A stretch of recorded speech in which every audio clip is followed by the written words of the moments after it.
Plastic बंदी मोहिमेनुसार महाराष्ट्र शासनाच्या मार्गदर्शनाखाली कलेक्टर साहेबांच्या आदेशानुसार व माननीय मुख्याधिकारी यांच्या सूचनेनुसार नगरपंचायत आस्थापना व सर्व आरोग्य विभाग कर्मचाऱ्यांमार्फत प्लास्टिक बंदी मोहीम राबवण्यात येत आहे।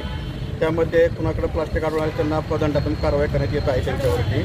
तर इथून पुढे कुठल्याही व्यावसायिकांच्या किंवा आस्थापना ठिकाणी प्लास्टिक आढळून आल्यास त्यांच्यावर नगरपंचायतमार्फत योग्य ती कारवाई करण्यात येईल याची सर्व नागरिकांनी दक्षता घ्यावी।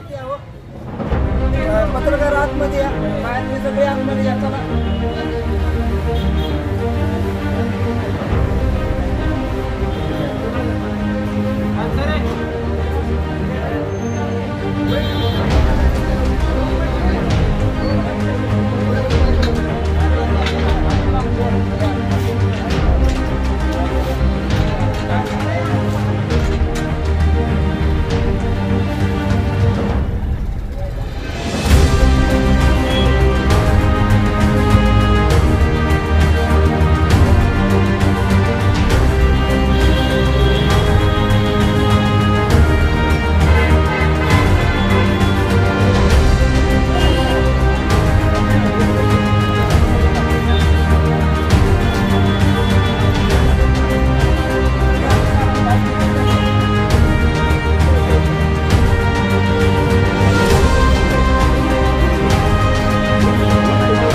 पहिला प्लॅस्टिकच्या दुकानात मिळालं 5,000 रुपयाचा दंड, दुसरा मिळाला 10,000, तिसऱ्यांदा पण मिळालं 15,000 रुपये दंड आणि फौजदारी गुन्हा। काय करू? पहिल्या याला पावती नाही केली तर डायरेक्ट आम्ही फौजदारी गुन्हा डायरेक्ट खाली शटर करून लॉक करून सील करून फौजदारी करू शकतो। काय तुला परवडते ते बघ, पटलेली पत्रकार वगैरे आहे, मला बाकी काय सांगू? अरे सोन्या यामध्ये ठरवून आलेलं आहे रे, नाही तर मग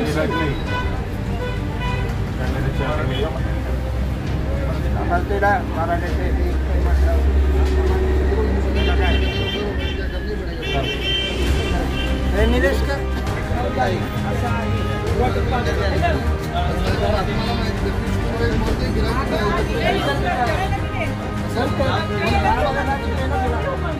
सांगितलं प्लास्टिक वापरून कापडी जाऊ कृषी मागितलं 10 रुपये देतात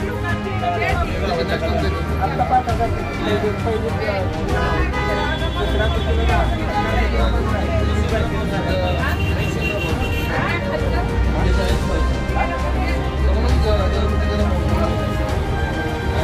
आम्हाला आमच्याकडे सगळ्या दुकान बंद करायचं, भरून न्यायचं, बरं तो म्हणाल असं करतोय म्हणून मला तकलीफानं बाहेर चालवतो। मला जर प्लॅस्टिक वापरायचे पावती नाही काढायची तर जाऊन काय करायचं त्याला तरी म्हणता येत असं 5,000 म्हणजे पैसे पासायला वेळ आहे आम्हाला